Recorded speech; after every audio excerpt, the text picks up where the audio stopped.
आज प्रधानमंत्री जी के साथ मेरी एक मीटिंग थी और इसके लिए मैं आया था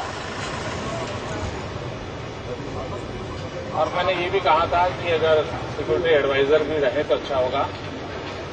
तो आज प्रधानमंत्री और सिक्योरिटी एडवाइजर दोनों के साथ मेरी बातचीत हुई है। मुख्य रूप से मैंने उनको गुजरात में आतंकवादियों को पकड़े जाने की घटना और उसमें से जो बातें रिवील हो रही हैं उस विषय में उनको अवगत कराना चाहता था और देश में भविष्य में आतंकवाद के खिलाफ लड़ने के लिए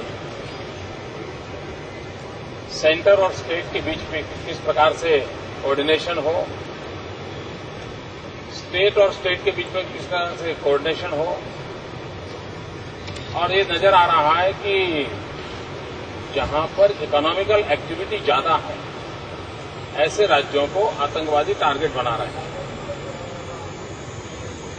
ऐसे राज्यों की एक अलग मीटिंग प्रधानमंत्री की चेयरमैनशिप में हो और इन सारी समस्याओं के विषय में अपने जो भी इंटेलिजेंस है उसको एक्सचेंज किया जाए। प्रधानमंत्री जी ने इस बात को स्वीकार किया है कि वो हो सके उतना जल्द इस प्रकार से संबंधित राज्यों की एक मीटिंग भी बुला लेंगे और उसकी विस्तार से चर्चा होगी। मैंने उनसे ये भी आग्रह किया कि गुजरात एक बॉर्डर स्टेट है, एक कोस्टल स्टेट है और ऐसे समय में हमारी बॉर्डर सिक्योरिटी और कोस्टल सिक्योरिटी उसको रीलुक करने की जरूरत है। हमें इक्विपमेंट को अपग्रेड करने की जरूरत है। फेंसिंग का काम जल्दी से पूरा करने की आवश्यकता है और गुजरात के कोस्टल और बॉर्डर सिक्योरिटी फोर्सेस को एक अलग से ट्रेनिंग की आवश्यकता है जिसमें आज ये इंटरनेशनली जो मानवता के विरुद्ध आतंकवादियों का षड्यंत्र चल रहा है उसमें वो किस प्रकार से उसको डील कर रहे हैं।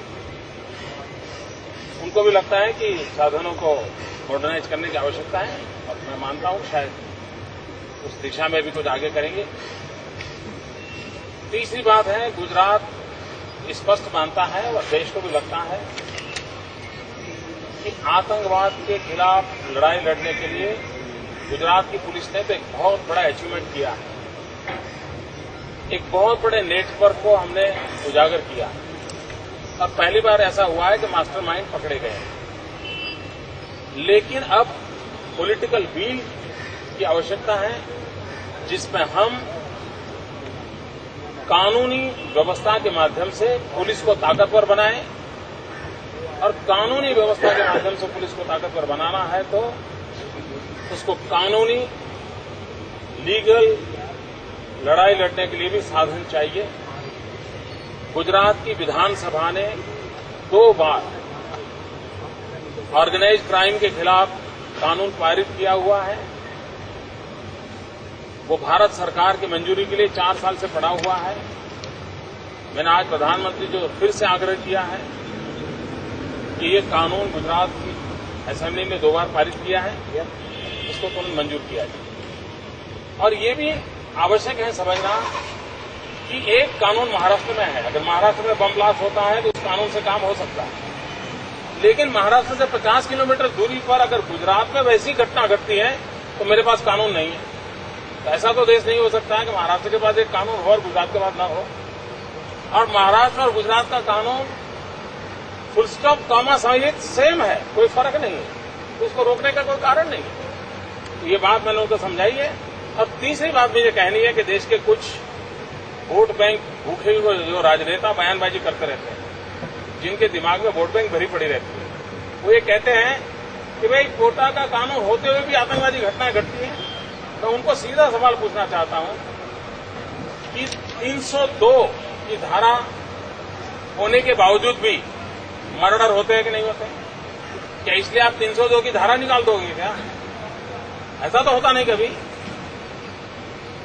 और इसलिए गुनहगारों को डर है, गुनहगारों को सजा मिले, इसके लिए कानून की व्यवस्था होती है। और मैंने आज प्रधानमंत्री जी को आग्रह से कहा है कि कोई बच्चा टेररिस्ट होना नहीं चाहता है और अगर हम कानून का एक वातावरण बनाते हैं, एक कठोर कानून का भय पैदा करते हैं, तो अच्छे बच्चों को इस टेररिस्ट के रास्ते पर जाने से रोक सकते हैं। अच्छे बच्चों को रोकने के लिए भी कठोर कानूनों की जरूरत होती है। और मैं मानता हूं प्रधानमंत्री जी और दिल्ली में बैठी हुई सरकार आतंकवाद के खिलाफ लड़ाई लड़ने के लिए पॉलिटिकल विल के दर्शन कराएंगे और बहुत ही जल्द इस पर निर्णय करेंगे। तो मित्रों, इन सारे विषयों को लेकर के मैं आज प्रधानमंत्री जी सवाल है कि गुजरात का एक कानून है 4 साल से पड़ा है, इसी तरह का एक कानून राजस्थान का भी है, ये पास नहीं हो रहा है। महाराष्ट्र में कानून है, क्या आपको लगता है कि भारतीय जनता पार्टी की सरकार है इसी वजह से ऐसा? नहीं, मैं यहाँ भाजपा के नेता के रूप में बोल रहा हूँ। मैं गुजरात विधानसभा जो 5.5 करोड़ नागरिकों का प्रतिनिधित्व करती है, उसकी आवाज यहाँ आपके सामने रख रहा हूँ। और देश की सरकार का दायित्व है और मैं देश की सरकार से बात कर रहा हूँ। मैं किसी दल के नेता के विषय में बात नहीं बता रहा। क्या यह संयोग है कि भाजपा शासित राज्यों के ही कानून पास नहीं हो रहे हैं या क्या? उसके विषय में आप जो कानून पास नहीं कर रहे उनको पूछिए, अच्छा होगा। मुझे इस पर राजनीति नहीं करनी है। मेरा सीधा सीधा मत है, देश को एक मत से आतंकवाद के खिलाफ लड़ने चाहिए। देश की हर सरकार ने आतंकवाद के खिलाफ लड़ने का मिजाज दिखाना चाहिए और गुजरात ने एक रास्ता दिखाया है। उस रास्ते पर एक नया भरोसा पैदा हुआ है, मानवतावादी शक्तियों का एक विश्वास बढ़ा है और मैं आशा करता हूं कि मेरी इस बात को आपके माध्यम से भी और जगह पर पहुंचेगी। उन नेताओं का कारण पूछिए उनको। Thank you.